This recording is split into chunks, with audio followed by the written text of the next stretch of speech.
The law of attraction is not the most powerful law in the universe.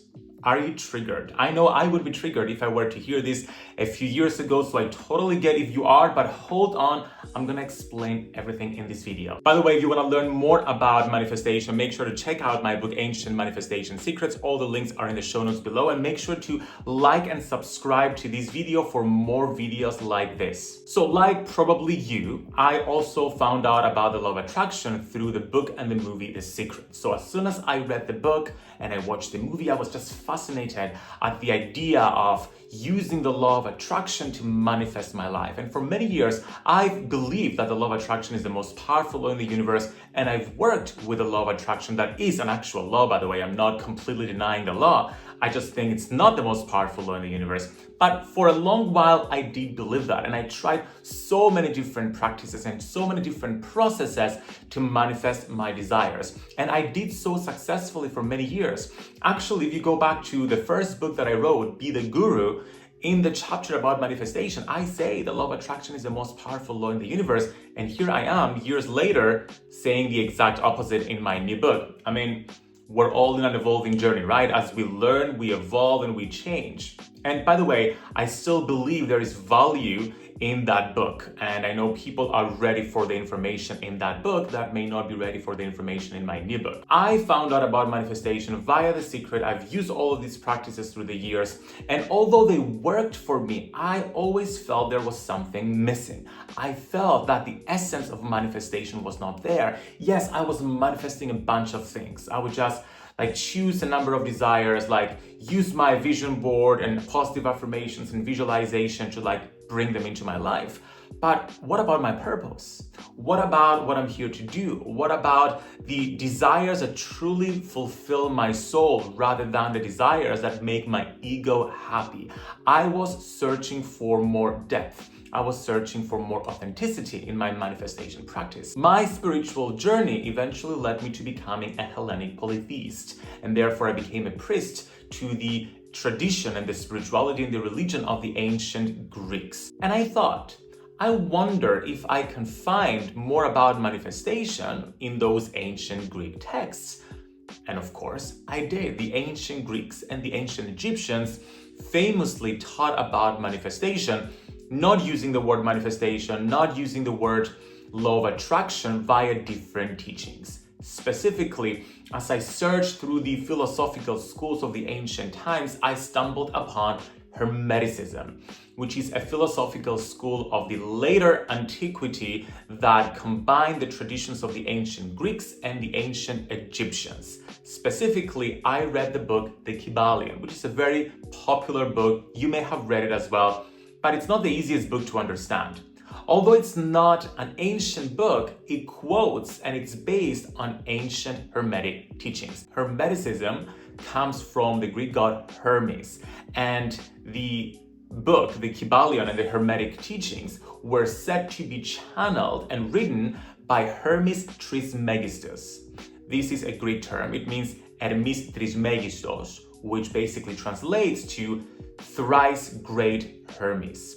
And therefore, those Hermetic teachings were attributed to the syncretic god Hermes Thoth. So the Greek Hermes with the Egyptian Thoth.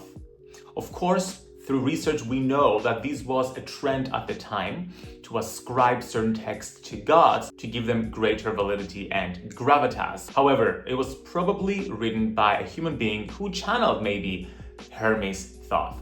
But my point is, it's a philosophical school that taught about alchemy.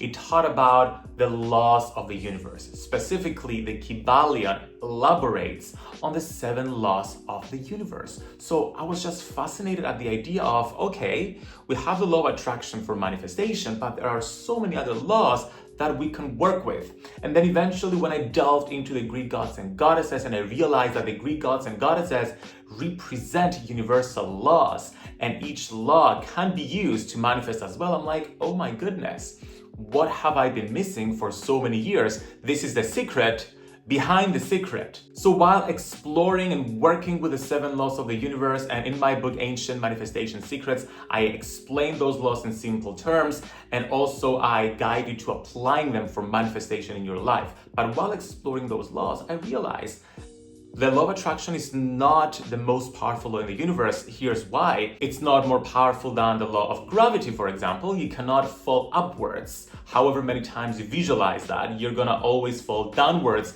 because the law of gravity works that way. The law of attraction is not more powerful than the laws of physics, than the laws of biology.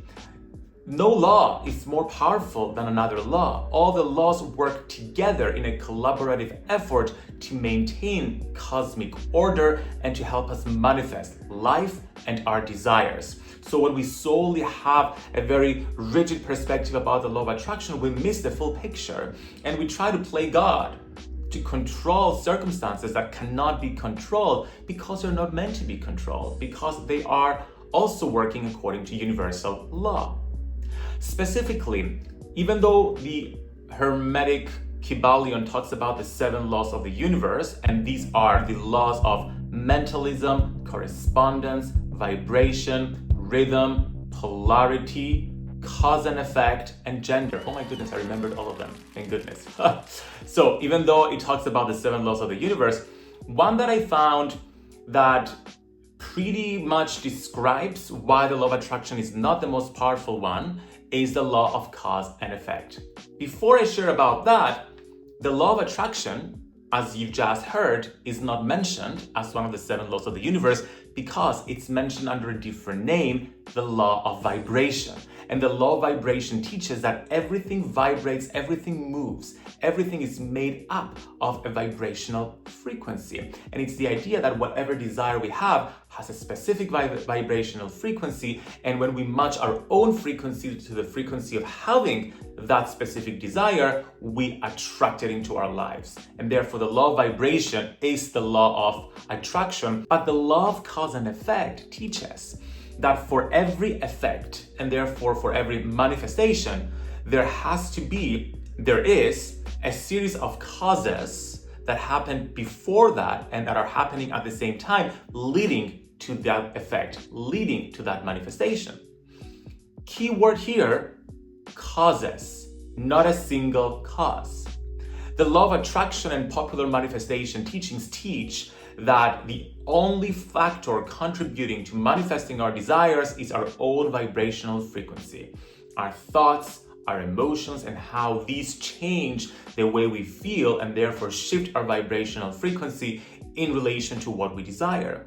But the law of cause and effect teaches that there are other causes as well. Specifically, there are little known causes such as soul contracts, promises we made before we were born about our pre-birth plan, about what we want to experience in this lifetime, our intentions about lessons to learn, for example, experiences to have, karmic contracts that we have with other people, like karmic relationships, for example. We have agreements with different people to experience different things. We also have karmic curses. Karmic curses are psychic attacks that span lifetimes. It's how people may have attacked us in a past life through a curse, and that curse is still valid right now. There's also collective manifestation and collective intentionality. We all manifested COVID together. Nobody managed to manifest living in a world without COVID because that was our collective co-creation and manifestation. So we cannot avoid all collective manifestations. And also we have our life and our soul's purposes. Our life purpose is a very specific mission we came here to fulfill, and our soul purpose is a purpose fulfilled over several lifetimes. We've had that intentionality over several lifetimes. We cannot just come and change our vibration and change those plans. Now, it may seem as if I'm telling you that you don't have free will and that certain things are fated to happen. That's not exactly like that. It's not exactly black and white in the sense that yes, certain opportunities are fated to happen because we've scheduled them, our soul chose them, so there was free will there. But keyword, they are opportunities. What we do with those opportunities has to do with our own free will. And therefore we do have free will. Even if certain things are fated to happen, we can avoid them, we can ignore them, we can move on. But why would you want to move on from your life purpose? Why would you want to move on from soul contracts that you knew and you decided will help you grow on your path along your reincarnation journey? So do you see what I'm talking about? Do you see what I mean when I say the law of attraction is not the most powerful law in the universe? It is a powerful law, but let's not forget the other laws of the universe, and let's have a more nuanced, complex, but not complicated understanding of manifestation. And I'm curious to hear from you. Do you believe that the law of attraction is the most powerful law in the universe? Do you think that what I'm saying is BS? Just let me know in the comments. Let's have a conversation about it. And if you want to learn more about my perspective and how to work with all the laws of the universe in a brand new process of manifesting with the power of your energy field, make sure to check out my book, Ancient Manifestation Secrets, that's available globally. If you enjoyed this video, make sure to like and subscribe, and I can't wait to see you next time for a new video.